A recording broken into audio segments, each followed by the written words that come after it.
This is Kirkwood Derby. Welcome to Religion Matters. Today we're going to find out how religion matters. One of the religious matters we're going to discuss is faith. My guest is none other than Stanford Nutting.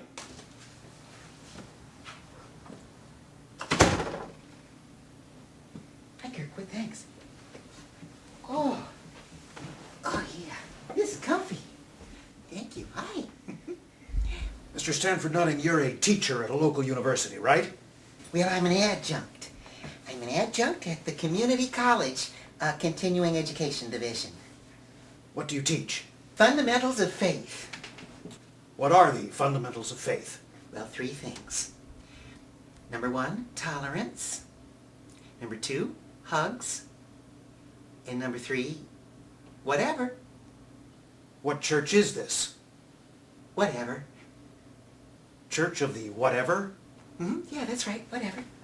Does your church have any rules or ethical imperatives? Could you repeat the question and rephrase it just a little?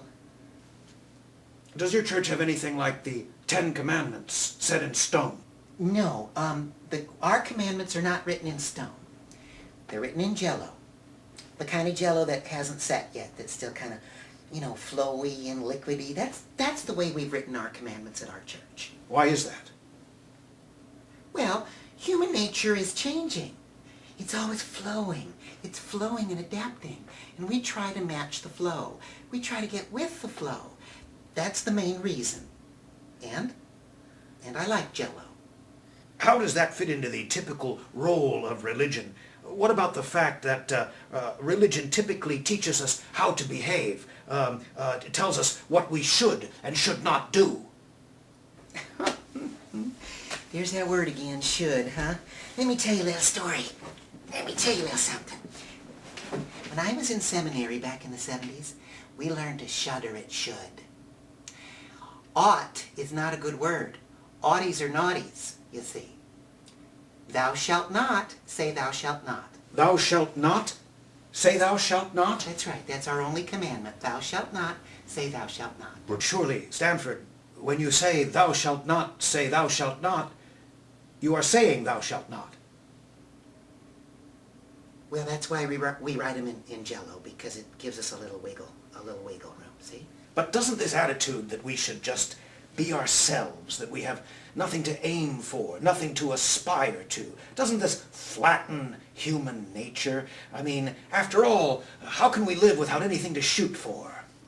There should be nothing to shoot for. Then nobody would bring any guns. We would be a happier culture without guns and loud noises. That's why it's so important to vote. And yet the candidate for whom you've been campaigning in your local elections... That candidate, he's opposed to violence. He's opposed to it, and he's a member of our local church, the Church of the Whatever. I support that candidate wholeheartedly. Well, that particular candidate, according to my notes, let me see, he supports, and I quote from his position paper, he supports the systematic extermination of all unborn humans, the brutal slaughter of the elderly and infirm, the obliteration of the weak, and the turning of infants into mulch for protochemical research. But Oprah likes him. But Mr. Nutting... I just have to interrupt you here. I don't appreciate this line of questioning. When I was in seminary in the 70s, we didn't have questions. There were no questions because there are no answers. And we knew that back then, and it's high time that you recognize that now. You know what you are? Let me tell you something, Mr. Kirkwood Derby. Do you know what you are? I will tell you if you don't know. You are nothing but a bully. You're a bully and a brute. You're just like our parish nurse.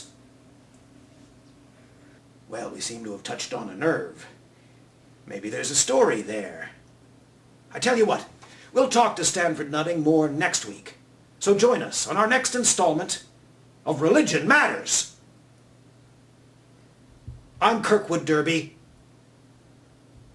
Good night.